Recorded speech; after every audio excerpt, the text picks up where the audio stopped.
Tuhan yang baik. Kami bersyukur ya Bapa atas segala kasih dan kemurahan. Mari kita sama-sama katakan, ku bersyukur Bapa, ku bersyukur Tuhan.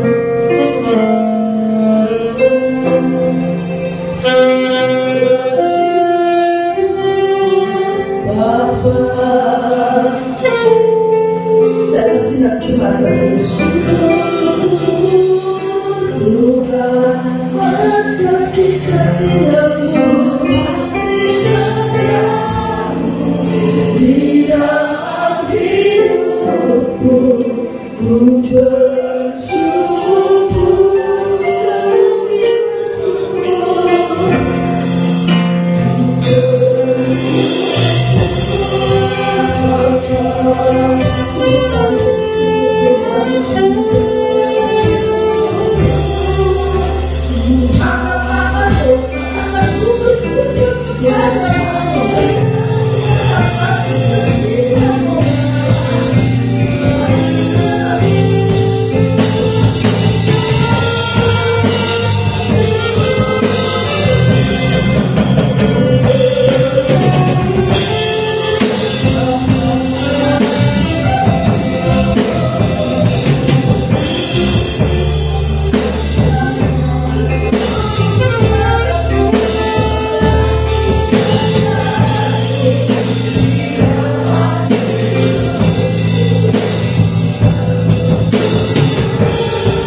kami mau memberi yang terbaik buat Tuhan.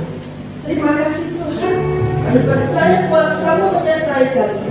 Di dalam nama Tuhan Yesus, haleluya, amin. Silakan duduk. Shalom. Tentunya kebetulan luar biasa ya. Boleh kita memberikan senyum kepada kanan kiri belakang kita. Karena kita adalah orang-orang yang saling mengasihi di dalam Tuhan. Dan kita percaya bahwa kita adalah orang-orang yang dikasihi oleh Tuhan Yesus. Haleluya. Tuhan yang menetapkan setiap langkah kita.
jatuh.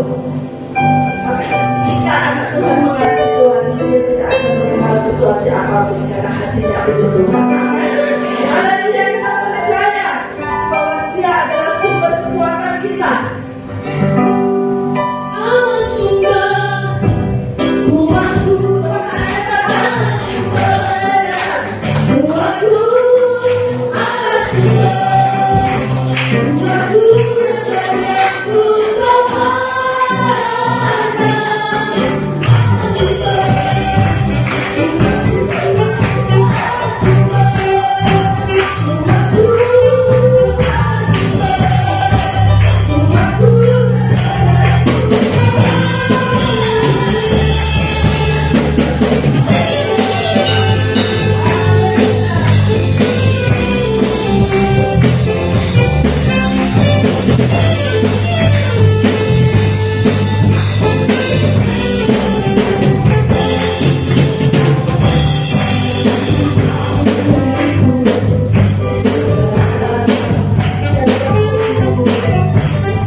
Kita akan berikan persembahan dan perpuluhan, kemudian melalui perpuluhan.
firman Tuhan bahwa kita harus berjaga-jaga. Artinya kita anak Tuhan harus berjaga-jaga. Mengingat kedatangan Tuhan Yesus semakin dekat, persiapkan sebaik mungkin untuk semakin mengasihi Tuhan. Kita akan mendengar kebenaran firman Tuhan saat pagi hari ini. Mari kita persiapkan hati kita, pikiran kita, untuk Roh Kudus terus bekerja menjamah hati kita, supaya firman Tuhan mendapat tempat di dalam hati kita.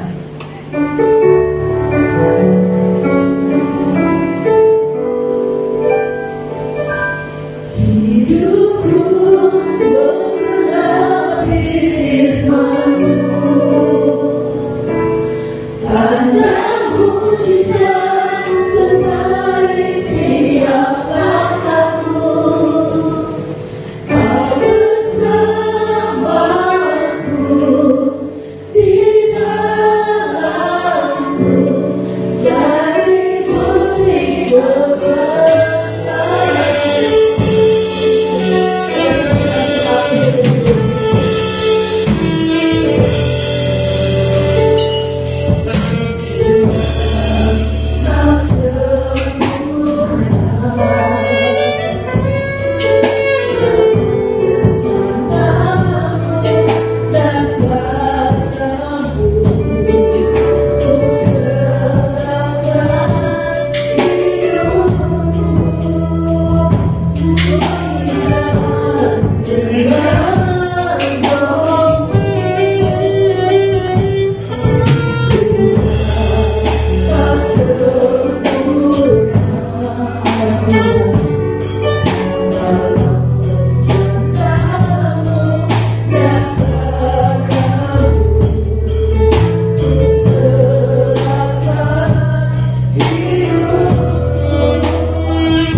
sungguh minta untuk Tuhan, karena kemurahan-Mu, karena kebaikan Tuhan, karena Tuhan telah beri kekuatan hidup kami, beri kesempatan hidup kami selalu untuk menyembah dan hidup. Sebenarnya itu Tuhan telah memberi kesempatan hidup kami selalu ingat Tuhan, selalu menyembah Tuhan. Kiranya Tuhan semua pujian ini kami aturkan ke depan-Mu. Semoga ini Tuhan bisa menyenangkan Tuhan. Akhirnya Tuhan teruskan kehidupan kami. Terima kasih Tuhan untuk memimpin kami semua yang terlebih anak-anak Tuhan yang saat ini pelayan, yang musik, yang membawakan pujian Tuhan kami semua. Tuhan telah memimpin kami Tuhan, menyemangkan kami untuk selalu menyembah Tuhan. Itulah semua Tuhan untuk kehidupan kami ya Tuhan. Terima kasih Tuhan, terima kasih. Begitu juga wasiat Tuhan, kami sebentar mau mendengar firman-Mu. Kiranya Tuhan pakai kami semuanya Tuhan, terlebih hamba-Mu yang mau menyampaikan Tuhan, untuk pakai bimbing, beri hikmat, akal, beri surga Tuhan, supaya semuanya Tuhan firman-Mu Tuhan, berikut dari Tuhan, akhirnya semua ini akan menjadi berkat kami, menambah iman kami masih di dalam Tuhan. Akhirnya nama Tuhan dipermuliakan. Terima kasih Tuhan kepada Roh-Mu, karena Tuhan pimpin semuanya, bila kami bisa tenang menerima sabda firman Tuhan, akhirnya semua akan berkat kami. Terima kasih Tuhan, terima kasih. Dalam puji syukur kami serahkan baik dalam nama Tuhan Yesus Haleluya. Amin.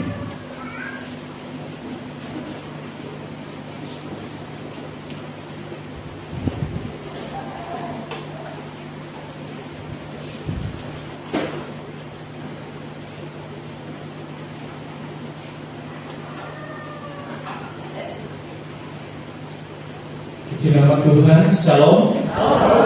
Biarlah damai sejahtera kemurahan Allah terus melimpah dalam kehidupan kita, sehingga dalam kondisi apapun kita semangat menuju dan Tuhan. Puji Tuhan, kita selalu memuji dan mengurangkan Gusti. Orang ini pun kita belajar firman Tuhan. Kita buka kitab kita, pada kitab Markus, Injil Markus pasal 10 ayat 17 sampai 27.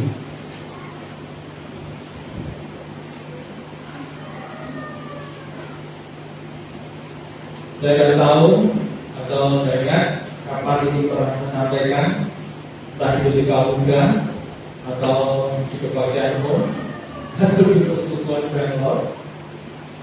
Tapi ini jadi sebuah perenungan yang cukup membuat pulau akhirnya pun melihat bahwa pentingnya kita terus berjuang dalam iman.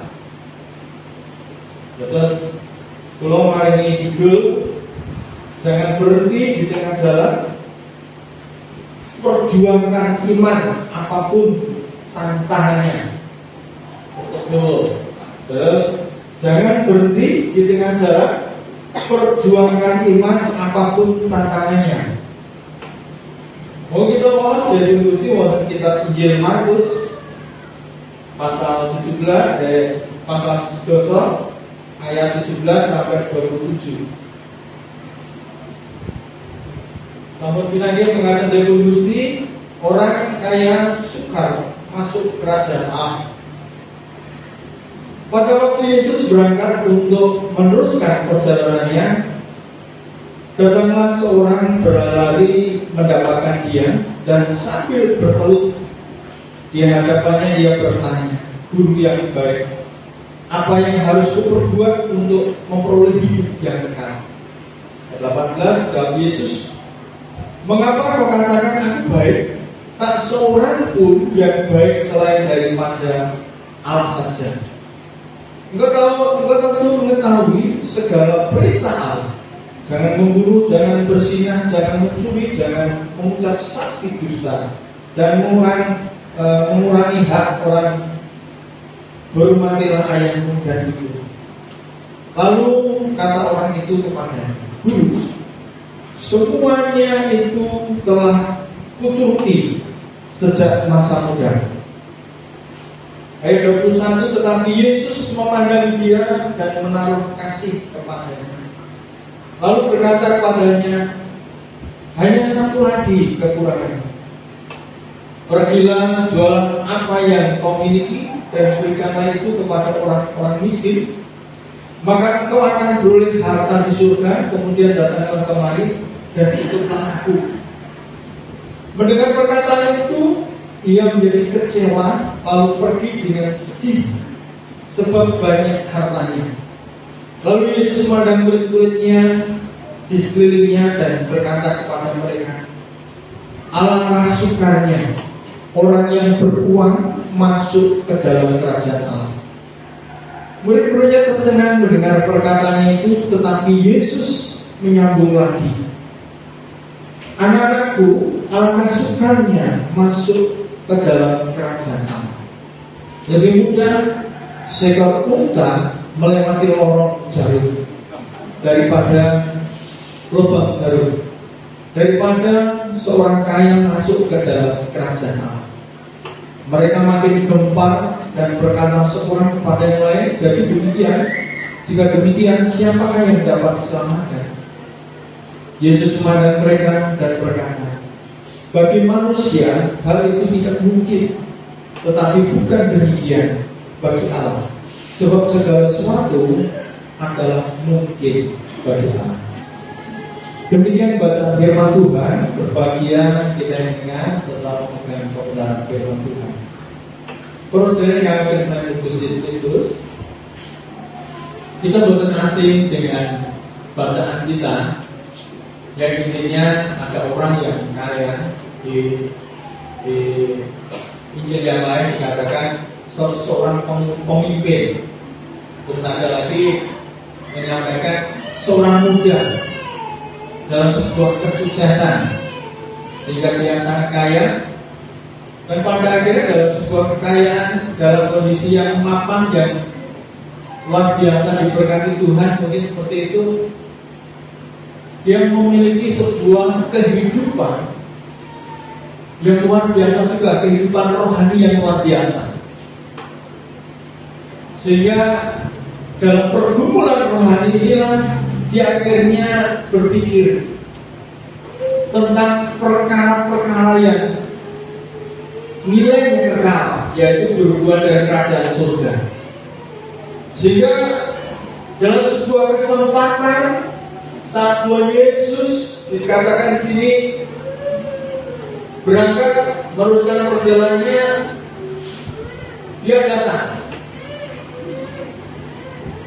dengan bertelut atau sujud di hadapan Tuhan. Setelah itu dia menyampaikan sebuah pernyataan dari sikap yang bagus, memberikan sebuah pernyataan guru yang baik, dan sebuah pertanyaan yang luar biasa juga. Dikatakan situ,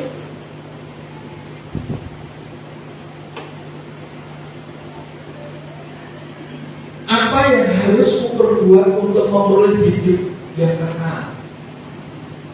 Ini perkara-perkara yang luar biasa yang sudah dimiliki oleh seorang kaya. Saudara itu, ini sudah menjadi satu bagian renungan bagi kita semuanya. Sehingga saya cukup kagum dengan keberadaan orang ini, karena apa? Punya sikap yang baik, menghargai orang lain, menghargai Tuhan Yesus. Dia datang dengan bertelut, atau bahasanya mungkin hormat, atau sujud, mungkin terjemahannya lebih dalam. Lebih daripada itu, dia juga memberikan sebuah pernyataan guru yang baik. Ini luar biasa. Ditambah lagi dalam pemikiran dia, ada sebuah masa yang tidak terbatas menjadi sebuah tujuan hidupnya. Sehingga pada saat dia bertanya, guru yang baik, dikatakan situ, apa yang harus kamu perbuat untuk oleh hidup yang kekal. Atau dalam Injil yang lain, apakah perbuatan baik lagi, perbuatan baik yang lain yang bisa membuat saya bisa masuk dalam kerajaan surga? Kalau saudara, kalau yakin setiap kita harus memiliki tujuan yang sama berhubungan dengan nilai-nilai kekekalan. Dan itu harus tumbuh dan setiap kesanggupan ini harus ada dalam hidup kita. Karena apa? Memang inilah tujuan Tuhan memanggil kita semua. Tuhan ingin setiap kita diselamatkan, setiap kita memperoleh jaminan-jaminan yang Tuhan telah sediakan sebagai milik kepunyaan. Karena kita hanya sekedar firman Tuhan sering kau sampaikan sekedar ngadusi, sekedar berKTP. Kalau sampaikan kemarin dalam pertemuan hari Kamis, ya memang ada untungnya. Kebetulan pas kita belanja tenggene toko wong Kristen malah, gara-gara kita menyatakan diri sebagai orang Kristen untuk diskon.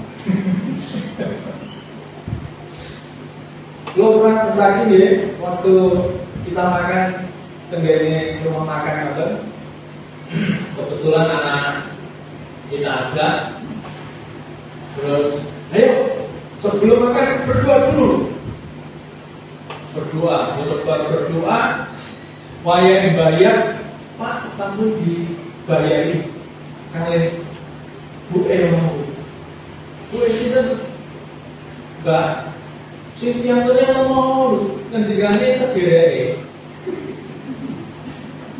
Tahu nggih, memang ada manfaat kalau kita menggunakan identitas kita sebagai orang Kristen. Sekali lagi, ada manfaat sehingga kita bisa mengandalkan identitas kita untuk menikmati kasih karunia Tuhan.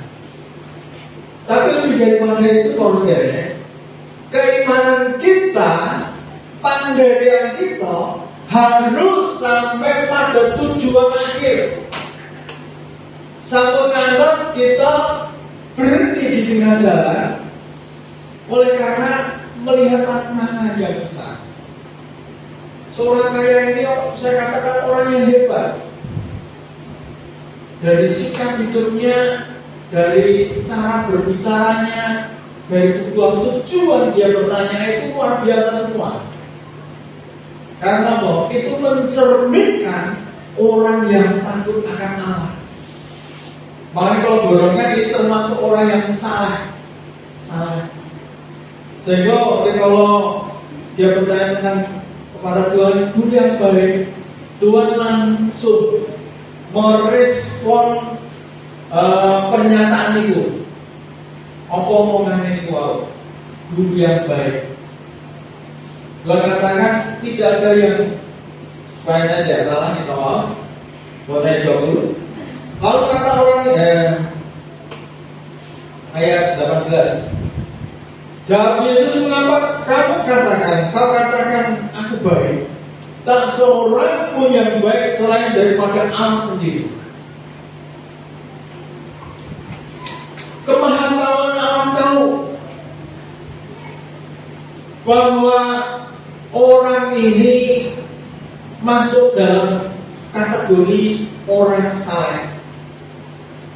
Orang saleh itu wong sing hidupnya itu memperkenankan diri pada Allah.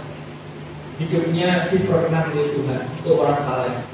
Ayub mendapat julukan orang saleh karena dia orang yang berusaha hidup berkenan pada Tuhan. Tapi kalau dia dalam kondisi berjaya, tapi anak-anak itu senang pesta, dia selalu mohon pada Tuhan pengampunan untuk anak-anaknya. Ini.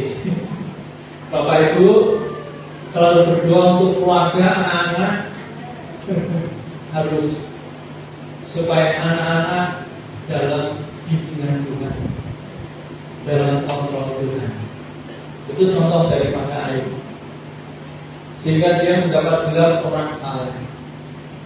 Juga terjadi pada Nuh. Dikatakan satu hidup benar, Nuh itu juga orang yang saleh. Karena Nuh satu-satunya orang di dunia waktu itu yang mendapat perkenanan Tuhan. Nah, pada saat orang kaya ini berkata, guru yang baik. Mungkin di dalam sebuah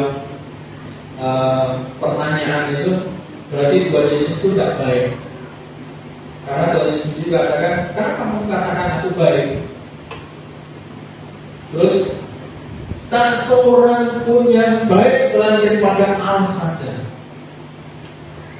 Tapi pada saat pulau merenungkan firman Tuhan ini, Tuhan Yesus sudah mengatakan bahwa dia dalam sebuah kelemahan.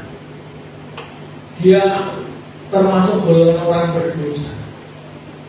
Tapi pada saat Tuhan Yesus menyampaikan itu, saudara, supaya orang itu punya pemikiran, mempunyai pemahaman yang benar tentang Allah, hanya Allah yang baik. Dalam segala rancangannya pun baik. Dalam ngomong ya, apapun yang dikerjakan oleh Allah, yang diizinkan Allah terjadi, itu tetap baik. Itu sebuah pemahaman yang ditumbuhkan oleh Tuhan Yesus pada semua orang termasuk kita. Jadi kalau kita memahami bahwa Allah itu baik, saudara, saya ini kesandung, tetap kita tahu Allah baik. Saya kalau masalah kita harus tahu bahwa Allah itu baik.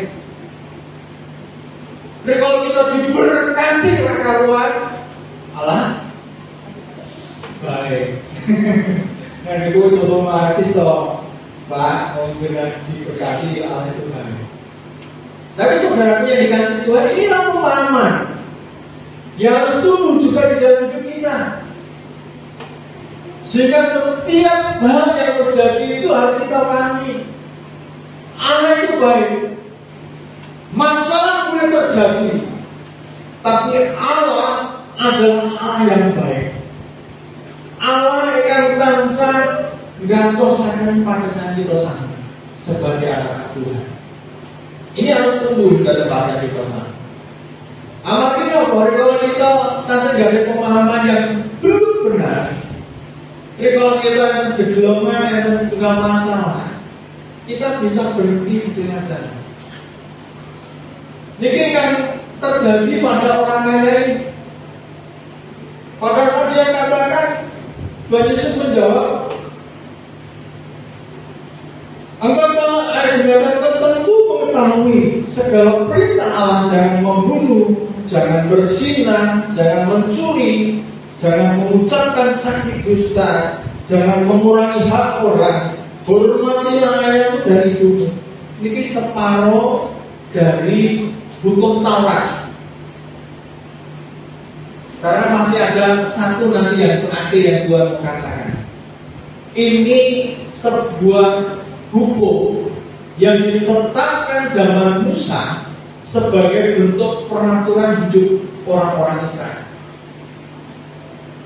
Pada saat itu disampaikan oleh Tuhan Yesus, dia itu dari juga zaman yang luar biasa juga.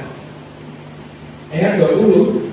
Lalu kata orang itu kepadanya, dulu semua itu telah turuti sejak muda, sejak masa mudaku. Terus ini ya luar biasa lagi. Hidup kesalehannya itu benar-benar ditunjukkan sampai mengatakan. Sehingga kalau melihat dari hal ini, orang kaya ini bukan orang kaya karena warisan. Jadi ada orang kaya karena warisan. baik dari presiden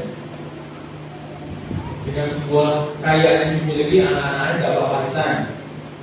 Nah, atau menjadi raja dapat warisan sebagai anak-anak raja. Kita mendapat warisan dari mana? Anak-anak Tuhan. Saya yakin dapat warisan dari Tuhan. Haleluya. Ini bagian yang Tuhan juga tunjukkan bagi kita.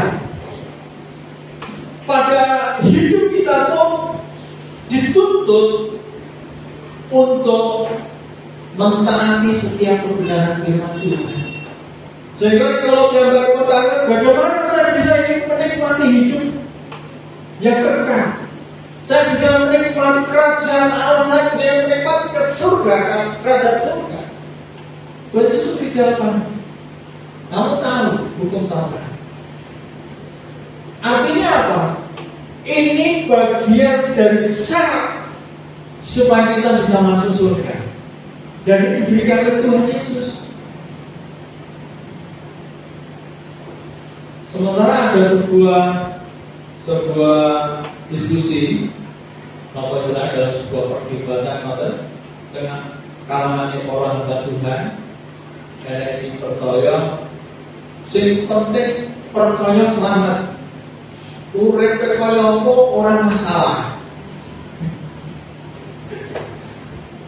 Baru gereja mabuk, baru gereja terus piye enggak masalah. Ada paham yang karena sedemikian kuatnya pengaruh pemahaman bahwa orang percaya sekali percaya tetap selamat. Ada. Sementara ada orang yang hamba Tuhan yang tetap berpijak bahwa iman itu harus sertai dengan perbuatan.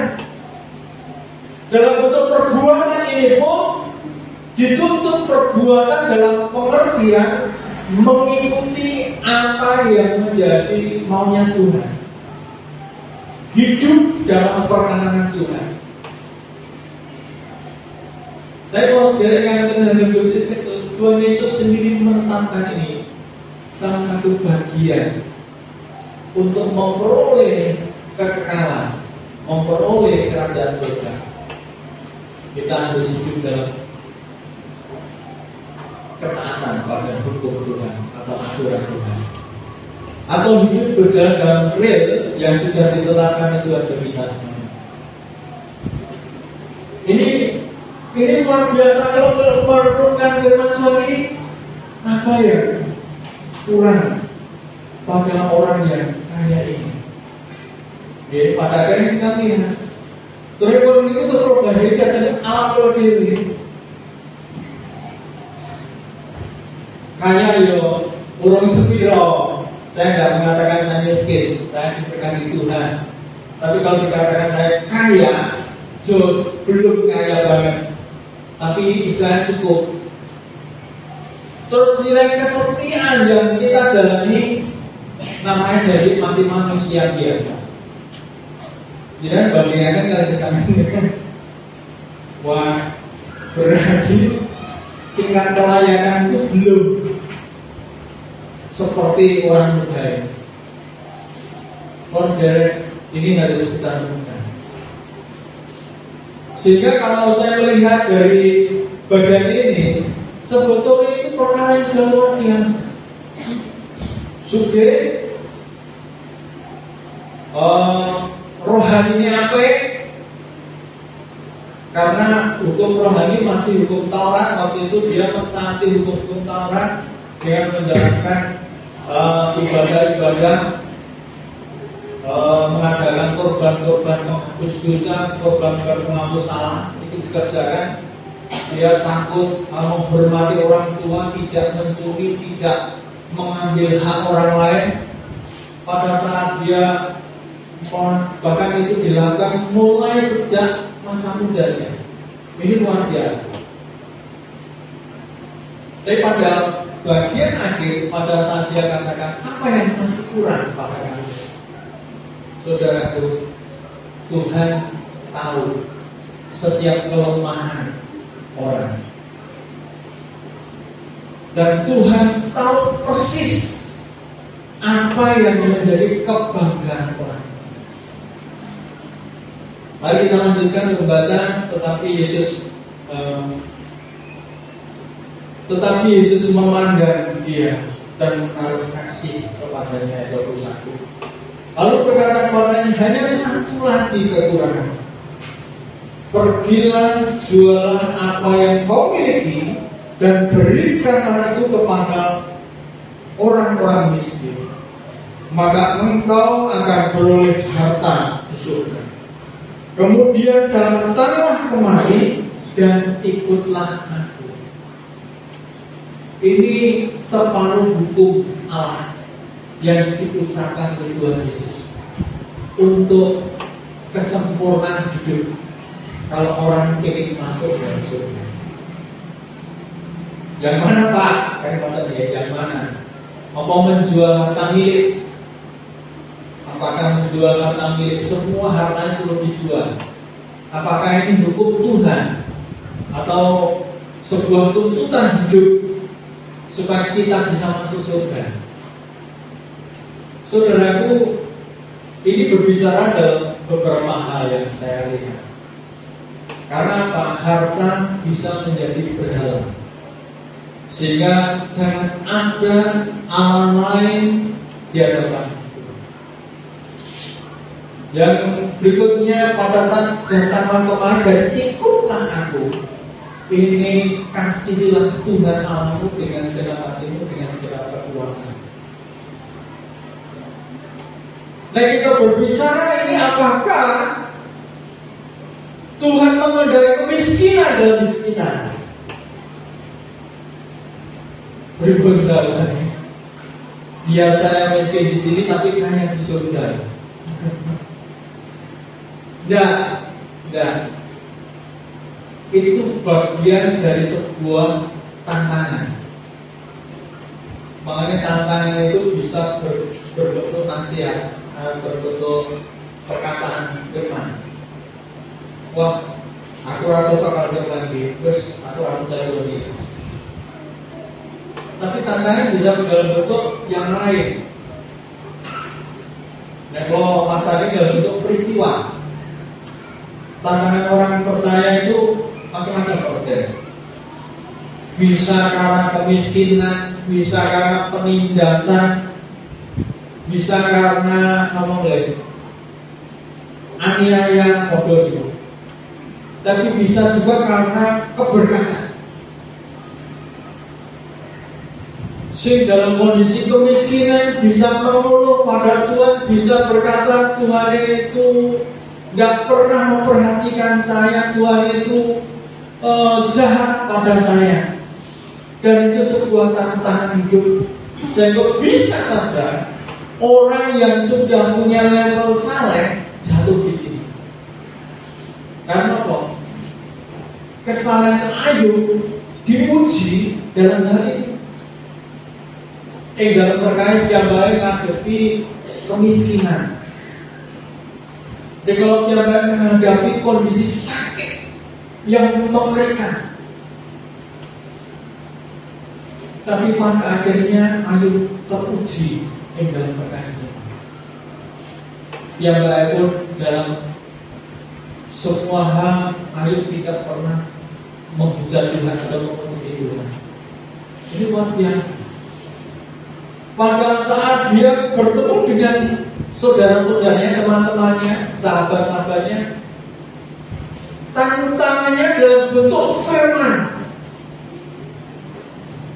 Sehingga Ayub itu dinyatakan kamu itu orang yang jelek, orang yang jahat. Kowe bisa ngomong tapi orang bisa tindakin. Orang jelek. Sampai-sampai pada posisi ini Ayub akhirnya bertindak salah di hadapan Tuhan. Sampai pada akhirnya Tuhan mengatakan, ayo ajaran aku. Tuhan katakan itu. Sampai Ayub akhirnya merendahkan diri di hadapan Tuhan. Saudaraku yang dikasih Tuhan, ini bagian tantangan. Karena pada saat kita mendengar kebenaran yang disampaikan Tuhan ini tidak gampang.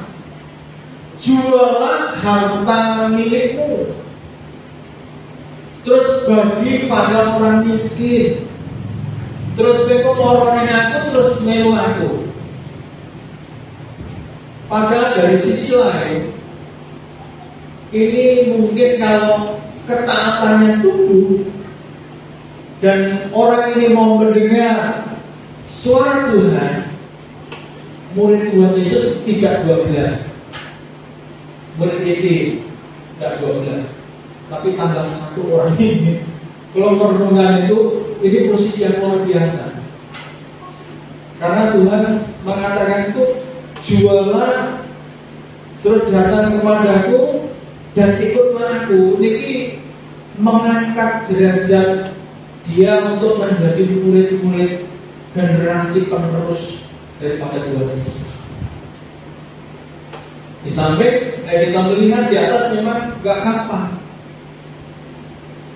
Jual harta milikmu itu karena wong sing mungkin uangnya nggak banyak, mungkin berbagi kasih, kadang-kadang malah buang uang. Tapi di sisi lain itu kalau orang sudah kaya nggak karuan, itu yang mikir. Saya pernah sampaikan kalau nggak salah pada anak-anak muda, Tuhan tidak pernah memiskinkan kita. Karena firman Tuhan jelas, aku datang untuk memberi hidup dalam kelimpahan. Berarti sugih. Tuhan menghendaki berkat, Tuhan mengajarkan berkat. Sisi lain harus dipahami bahwa segala harta milik ini harus kita pahami itu dari Tuhan. Nah, kita ingin mempersembahkan dengan ikhlas, kita tahu apa yang saya punya itu ya dari Tuhan. Nah, Tuhan kehendaki itu hal yang biasa. Artinya apa? Tuhan juga sanggup berkati kita. Itu harus muncul dalam diri kita, sehingga kita bisa mengasihi Tuhan dengan sungguh-sungguh. Bukan mergo karena gangguan-gangguan musim hujan, musim panen, musim tangguh, musim apa, akhirnya kita kalah. Karena dalam musim-musim itu mungkin bisa berbentuk tantangan yang berat karena musim hujan, adem, terus saya masuk angin gitu. Tapi pada saat musim nanam, musim panen, musim apa itu tantangannya berbentuk hal yang enak. Lalu kita panen pergi, besok panen kok berkatku piye gitu. Saudara yang dikasih Tuhan, pahamilah semua berkat itu datang dari Tuhan. Satu sisi kita harus tahu bahwa berkat itu datangnya dari Tuhan. Tapi sisi lain dari sebuah kecakapan, mungkin juga pernah sampaikan anak muda. Seorang yang sudah pernah berhasil itu tidak pernah takut, atau seorang yang berhasil dalam hidupnya tidak pernah takut dengan kekurangan, tidak pernah takut dengan sebuah kegagalan. Mungkin bahasanya mungkin seperti itu. Karena apa? Tahu hartaku tak berikan pada semua orang, tapi perusahaan tetap menghasilkan uang untuk saya. Itu seperti itu. Ini dari sebuah kecakapan, kesanggupan seorang yang memang Tuhan berikan. Tapi dasarnya malas, dasarnya itu warisan karena kekayaan itu karena warisan, dan dia tidak memiliki kecakapan, artinya bodoh mengelola. Nah, itu memang membahayakan. Karena apa? Dia benar-benar akan jatuh miskin, semiskin-miskinnya. Lalu gawe nang kopi ra iso. Bodoh gawe ra iso terus piye? Sementara itu kalau dikembangkan dari mulai bodoh gawe itu bisa menghasilkan uang. Dari isa-isa bisa menghasilkan uang, dari nyapu bisa menghasilkan uang. Dan ini kalau dikerjakan dengan segenap hati, Tuhan bisa memberkati dengan cara apapun, melalui apapun. Sehingga bagi orang-orang Yang memiliki cangkapan ini nggak akan pernah takut. Wah, Tuhan menuntut supaya saya persembahkan, ya saya persembahkan dengan sukacita. Karena apa? Saya besok bisa cari lagi, dan Tuhan akan menyertai saya dan saya akan lebih sukses. Kita mau saya nganggapi pun ini sing upah mengikut Yesus. Upah mengikut Yesus. Tentang upah mengikut Yesus. Ayat 28 sampai 31. Jadi Tuhan sampaikan pada orang yang mengikut Tuhan. Jadi Tuhan itu tidak pernah berpikir untuk memiskinkan orang-orang kaya. Berkata Petrus kepada Yesus, kami ini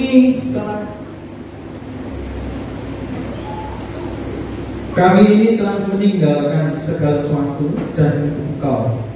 Jawab Yesus, aku berkata kepadamu, sesungguhnya setiap orang yang karena aku dan karena Injil meninggalkan rumahnya, saudaranya laki-laki atau saudara perempuan, ibunya atau bapaknya, anak-anaknya atau ladangnya, orang itu sekarang pada masa ini juga akan menerima kembali 100 kali lipat rumah, saudara laki-laki, saudara perempuan, ibu, anak, dan ladang, sekalipun disertai berbagai penganiayaan.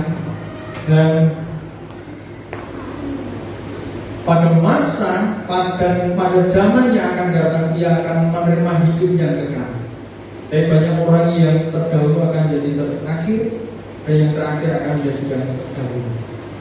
Saudaraku, ini bagian yang harus kita pahami. Tuhan tidak pernah merencanakan kemiskinan, tapi diizinkan Tuhan miskin seperti Lazarus. Tapi Tuhan juga menuntut sebuah kesetiaan, kekudusan, sehingga Lazarus itu akhirnya di pangkuan Bapak Abraham. Tapi lihatlah, ini sebuah kebenaran yang bisa kita lihat. Tuhan sanggup memberkati, berkat itu tidak dapat Tuhan. Pada saat kita punya kecakapan, kesanggupan, kebisaan untuk berhasil, untuk sukses, bukan jadi masalah. Tapi kalau melihat juga prinsip kebenaran firman Tuhan ini sekarang digunakan untuk kepentingan politik, ya, kepentingan politik. Banyak pengusaha beralih dari pengusaha yang sukses menjadi politikus. Dia menggunakan pengaruh pertama-tama dari harta milik yang dia miliki, sehingga untuk menjadi seorang politikus, dia kadang-kadang merelakan hartanya yang sangat luar biasa, dibagi-bagi. Tapi pilih aku,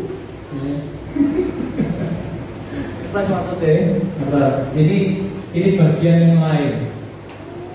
Dan saya lihat orang-orang yang beralih dari pengusaha jadi politikus, jadi orang-orang yang menduduki jabatan politik,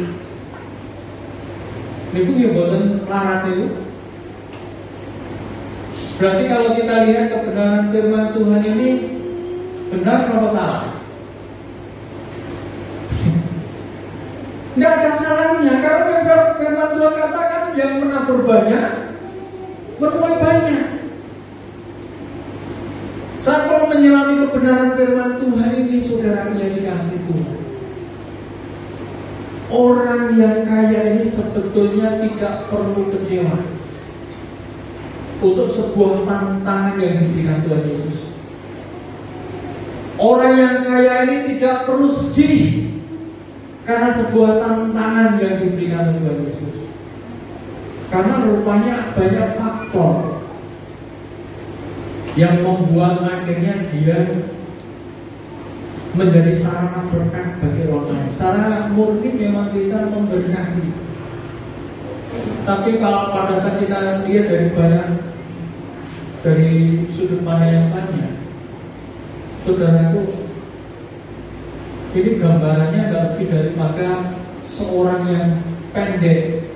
Dia seorang pemungut cukai yang namanya Sakius. Pada mulanya dia dibenci, dia orang berdosa. Karena apa? Pemungut cukai itu disamakan dengan pembunuh, orang-orang berdosa, pezina, orang-orang yang mencuri dan sebagainya.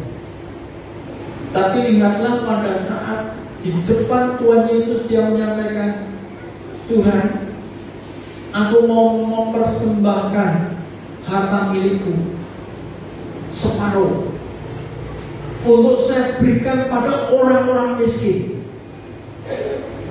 Nanti kalau ada orang yang aku peras, tak kembalikan 4 kali lipat, sebagai bentuk pernyataan dirinya ingin berkenan di hadapan Tuhan.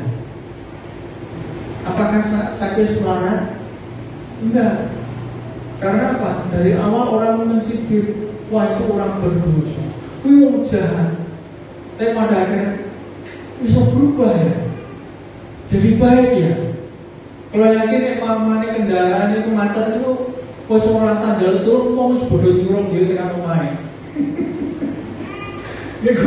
Niku gampangan kita berpikir. Karena apa? Banyak orang senang pada akhirnya pada Sakius betul, pada Sakius.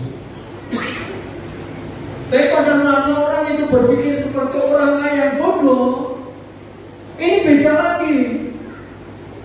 Bedanya apa? Dia tidak pernah berpikir hartaku untuk memberkati orang lain, tapi dia berpikir piye caranya aku iso urip santai dengan segala berkat yang luar biasa. Dia mendirikan lumbung-lumbung yang besar, akhirnya menimbun semua hasil panennya. Setelah itu dia berkata apa? Jiwaku ada padamu, harta kekayaan yang sungguh luar biasa. Mari kita bersukacita.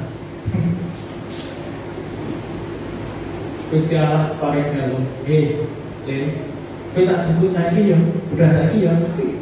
Hari ini ibu dari Bu Ari dipanggil Tuhan hari kemarin, dan tadi hari ini jam 9 dimakamkan.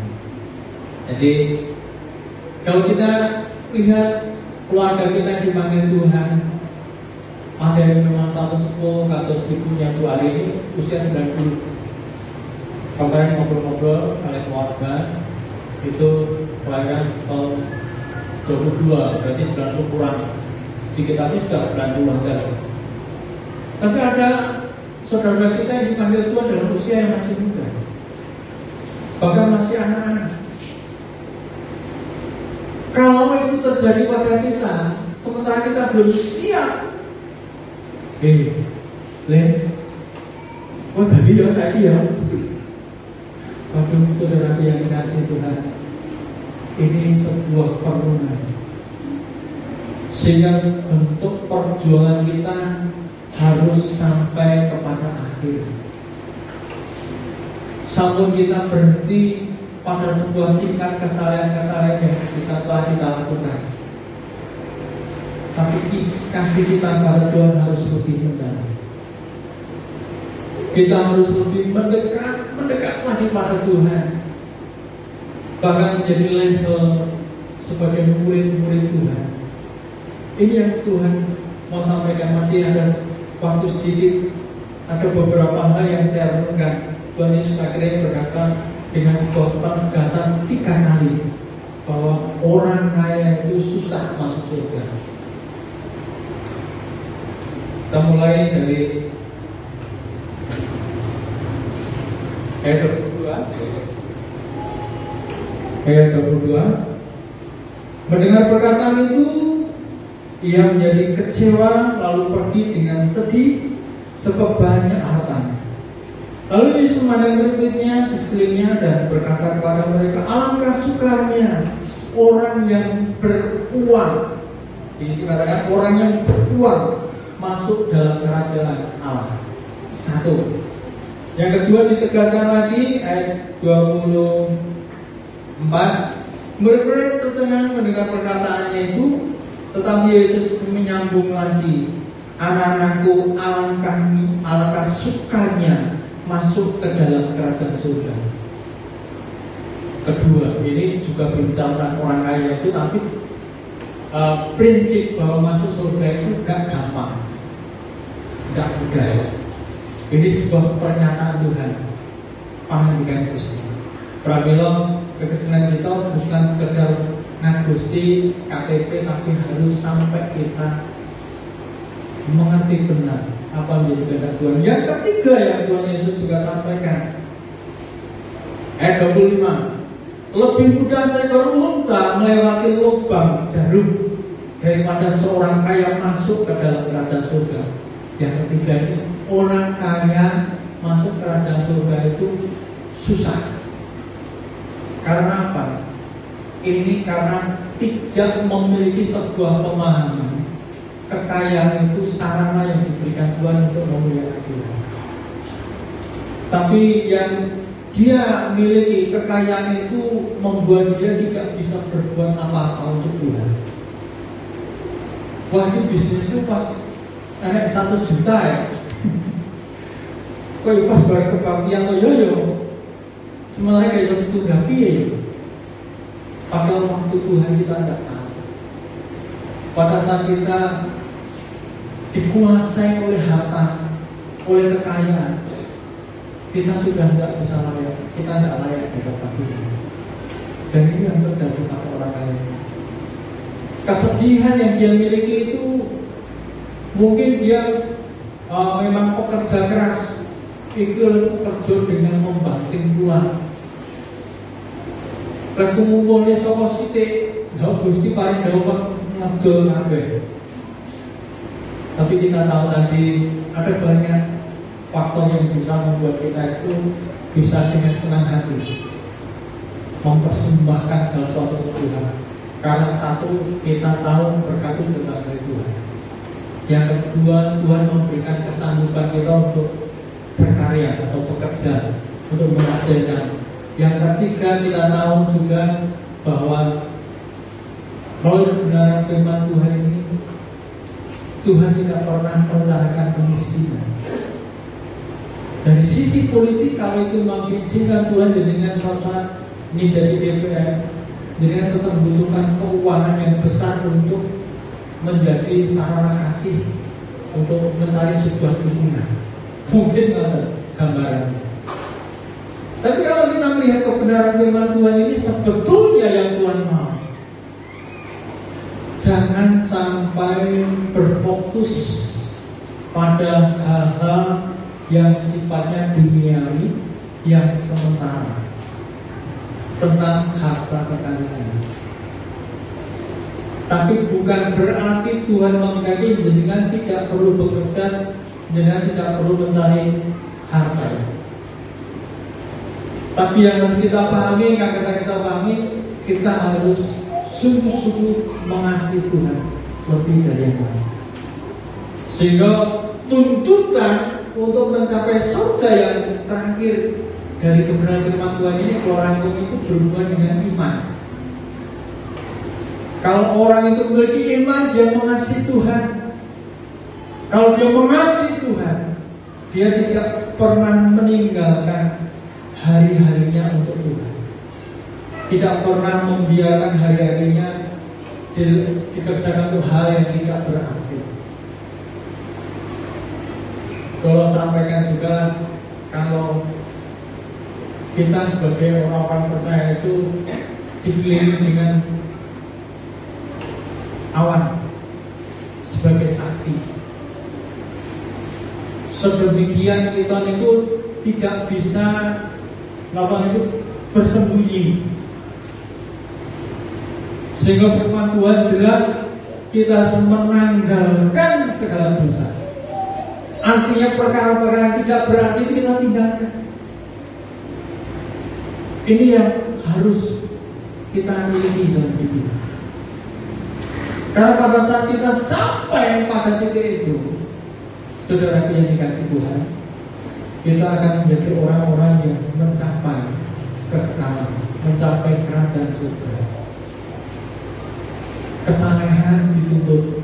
Tapi firman Tuhan katakan juga menunjuk pada kesalehan itu masih kurang, belum menjadi syarat penuh mencapai surga.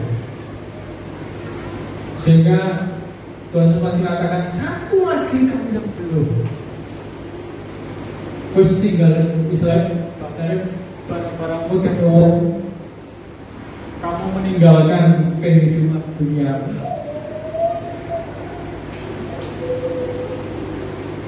Bahasanya, wes kowe tinggalan kabeh urusan rumahmu, urusan usahamu, urusan keluargamu seperti itu. Ikutlah aku. Datang ke sini dan ikutlah aku.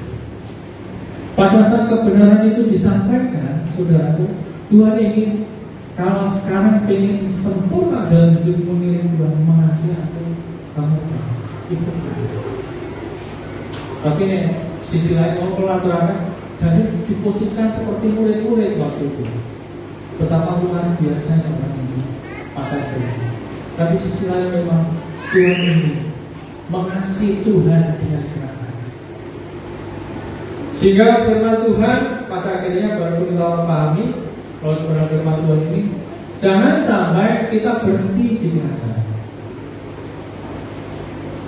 Tantangannya itu justru kadang-kadang dari Tuhan Yesus sendiri. Ya, ini kan tantangan sudah Tuhan Yesus ngomong sakit, setia menjalankan hukum-hukum Taurat. Lah kok ninggal segala sesuatu kan mengikut Tuhan. Dan rupanya benar, kehidupan pengiringan pada Tuhan harus siap memikul salib, siap menanggung beban apapun, sehingga kita menjadi orang-orang yang akhirnya mencapai garis akhir, yaitu menikmati kerajaan surga yang mulia. Saudara yang dikasih Tuhan, kadang-kadang kita berpikir wis penting ora kene karbonnya keluar. Tapi rupanya kalau itu menjadi sebuah ukuran, firman Tuhan katakan Yesaya itu diane kesalahan kita itu jadi kayak gombalan. Niki makanya belum mencapai standarnya Tuhan itu karena kesalahan orang itu seperti gombalan. Di bawah tunggal ayat terakhir Yesaya 64 ayat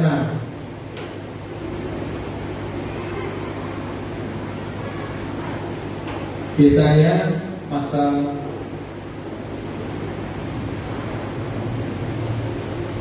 64 ayat 6. Dan ini saya yakin firman ini juga sering kita baca.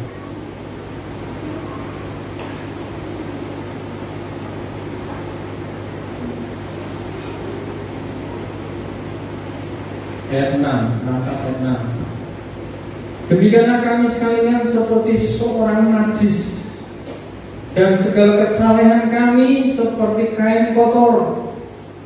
Kami sekalian menjadi layu seperti daun, dan kami lenyap oleh kejahatan kami, seperti daun dilenyapkan oleh angin. Ini firman Tuhan sebagai pembanding. Kenapa kesalahan yang sudah dikerjakan oleh orang kaya tadi di hadapan Tuhan masih kurang? Karena kalau kesalahan itu hanya ditunjukkan dalam hal yang kelihatan, itu bisa penipuan, bisa bentuk kemunafikan. Padahal kesalahan itu datang dari hati. Itu pun di hadapan Tuhan masih seperti kain kotor, tidak punya harga. Tapi pada saat kita melihat apa yang Tuhan mau, datang kemari ikutlah. Ini bagian yang menjadi sebuah keputusan.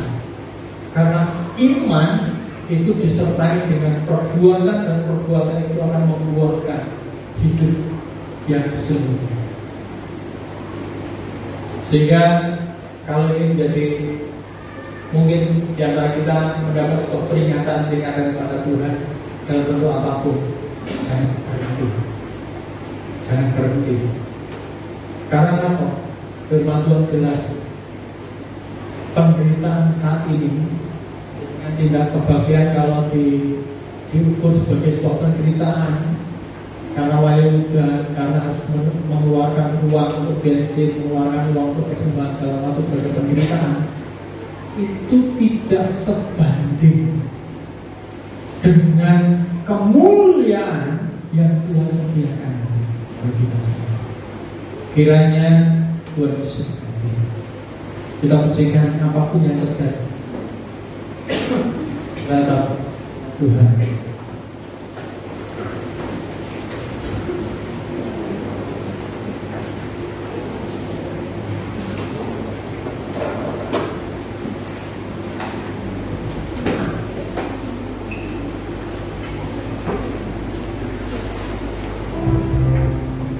Apapun yang terjadi di dalam hidupku, selalu percaya Tuhan Yesus baik dalam segala yang terjadi. Tetap ku berkata, Tuhan Yesus baik, apapun yang terjadi, apapun yang terjadi di dalam hidupku, selalu berkata, Tuhan Yesus baik.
Apakah itu kedudukan yang tinggi, apakah itu harga diri yang sudah kita miliki sampai hari ini karena kita memiliki sesuatu, itu juga merupakan tantangan dalam hidup.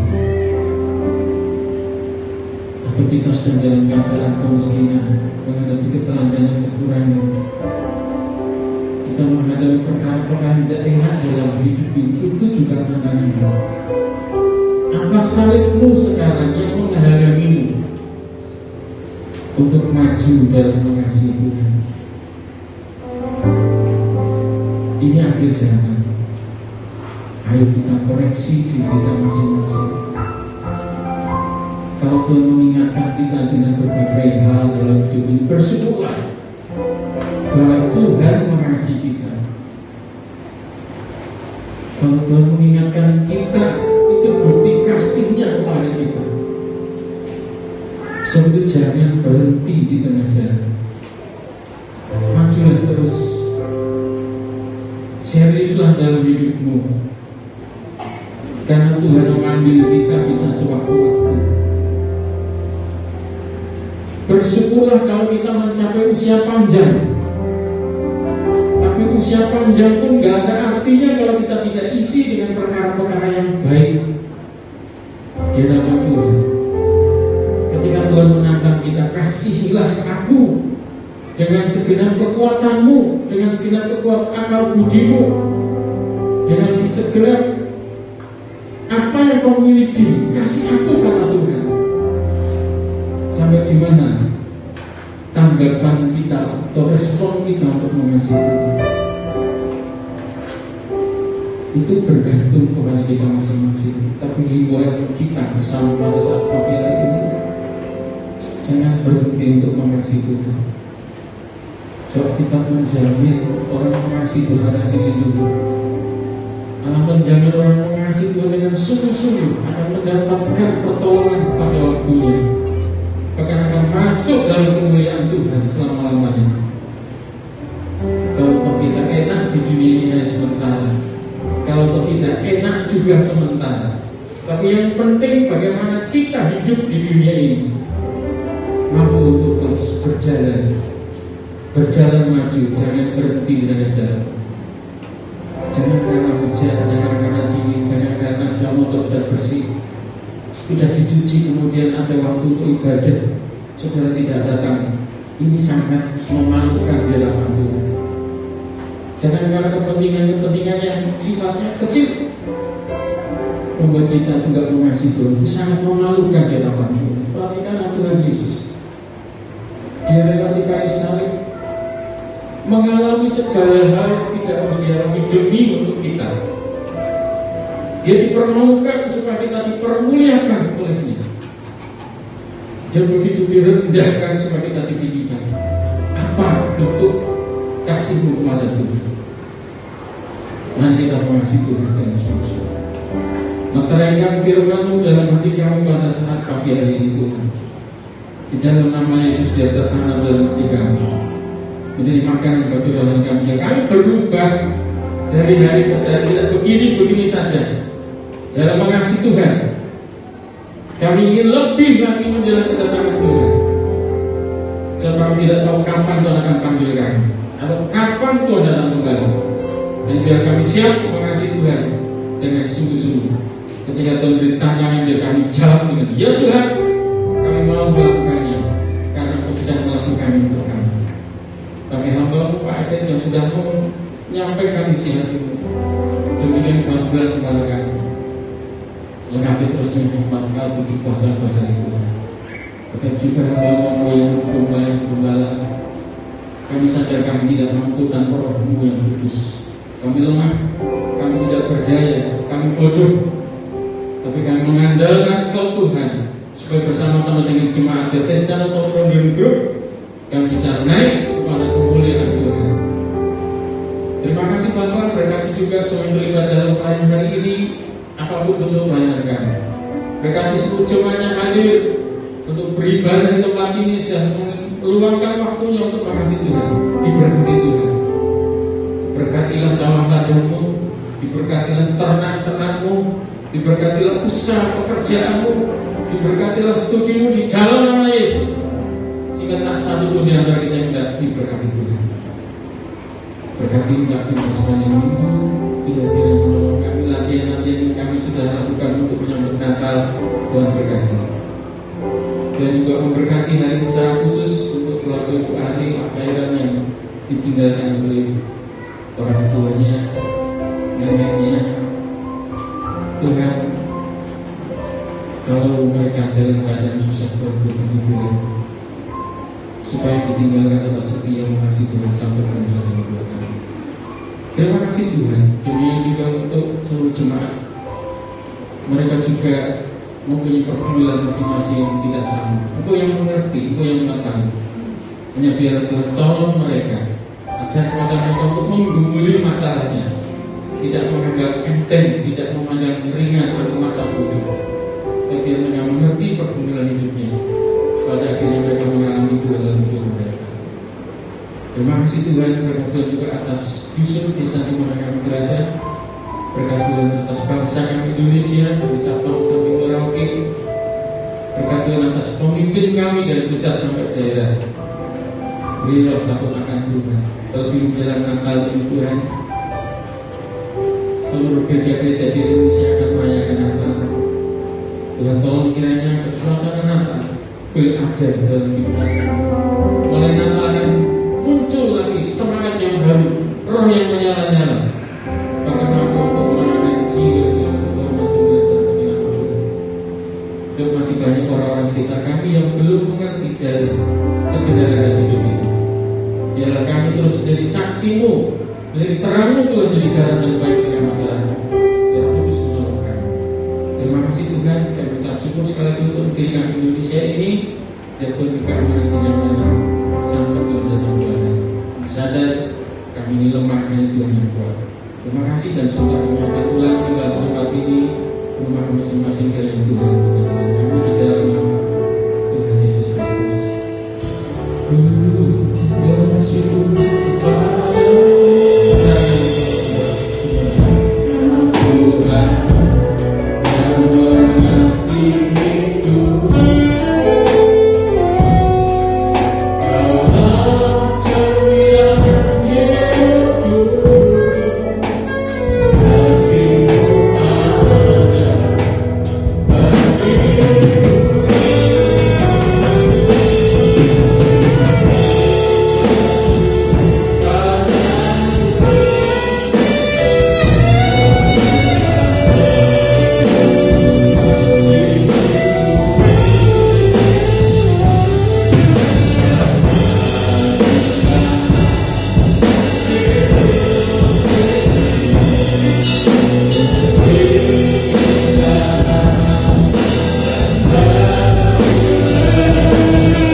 Musuh kita terus berusaha untuk menerkam kita, kita adalah orang pilihannya.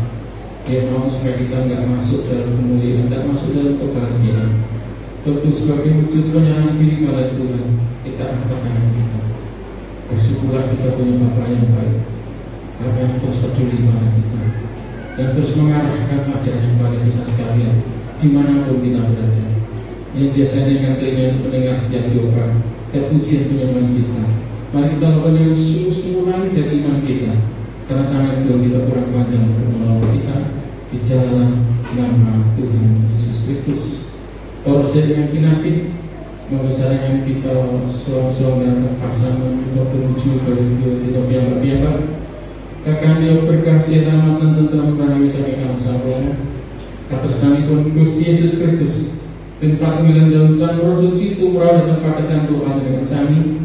Ingin dan Niko Genjing atas Maranatha Gusti Yesus Kristus kami kakak dan berkah kita kami dalam iman Kami dalam asma Gusti Yesus Kristus. Para saudara yang siap diberkati dan siap menjadi berkat, katakan bersama-sama saya. Amin.